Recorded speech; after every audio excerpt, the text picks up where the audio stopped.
BJP को समर्थन देने के खबरों के बीच शिवसेना ने पीएम नरेंद्र मोदी पर नया हमला बोला है। पार्टी मुखपत्र सामना में लिखा गया है, पीएम मोदी का पूरा अमला शिवसेना के खिलाफ था। शिवसेना ने अपने मुखपत्र सामना के संपादकीय में बीजेपी पर ताना कसा है।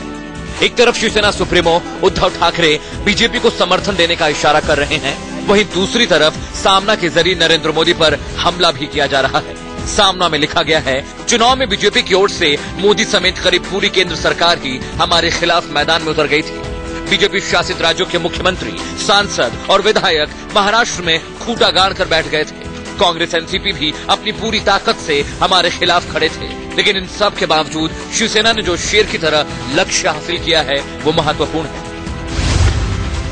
जिसने इस महत्वपूर्ण फैसले को लिया है और जिसने इस महत्वपूर्ण फैसले के चलते आज भारतीय जनता पार्टी गर्वान्वित है। आज भारतीय जनता पार्टी इन दोनों राज्यों में अगले पायदान पर खड़ी हुई पार्टी है, तो निश्चित तौर से जिसने इस निर्णय के लिए गाली खाई उसी को सबसे ज्यादा ताली भी मिल रही है।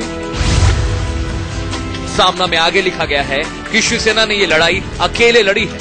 भले ही सफलता ना मिली हो, लेकिन एक सम्मानजनक चरण पर पार्टी जरूर पहुंची है। ये भी लिखा गया है कि जिस तरह से चारों पार्टियों के अलग अलग चुनाव लड़ने का फायदा बीजेपी को पहुंचा है, उसी तरह से इसका बड़ा फायदा एनसीपी और कांग्रेस को भी हुआ है।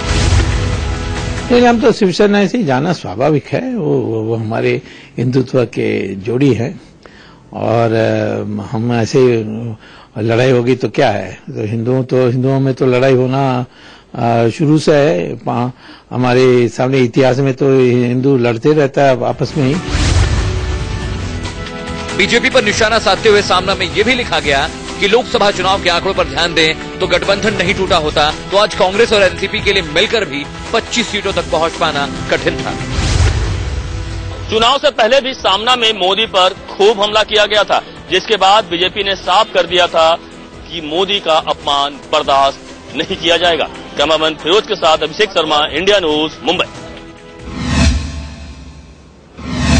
और चलिए आपको ताजा तस्वीरें दिखा रहे हैं हम मुंबई में बीजेपी दफ्तर में किस तरह से विजयी विधायक 123 का आंकड़ा पहली बार इतिहास में बीजेपी महाराष्ट्र में लेकर आई। उनका किस तरह से स्वागत किया गया। आप प्रदेश अध्यक्ष देवेंद्र फडणवीस को देख रहे हैं, तावड़े को देख रहे हैं, तो तमाम बड़े नेता यहां पर मौजूद हैं और जो नए विधायक चुनकर आए, सोचिए कितनी मुश्किल से जब विधायकों को ढूंढना, कैंडिडेट्स को ढूंढना अपने आप में बीजेपी के लिए कहीं ना कहीं बड़ी चुनौती रहा। जब सितंबर के आखिर में आके उसका जो 25 साल पुराना शिवसेना के साथ नाता था वो टूट गया था, लेकिन उसके बाद न सिर्फ बीजेपी 123 विधायकों के साथ सबसे बड़े दल के रूप में उभरी, बल्कि ये जीत की खुशी है। और कहीं ना कहीं ये मोदी अमित शाह की जो जोड़ी है वो अकेले जाने का जो फैसला हुआ, उसके बाद ये तमाम विजयी विधायक हैं जिनके चेहरों पर आप खुशी साफ देख सकते हैं। हाथों से विक्ट्री का साइन, वी का साइन बनाया हुआ है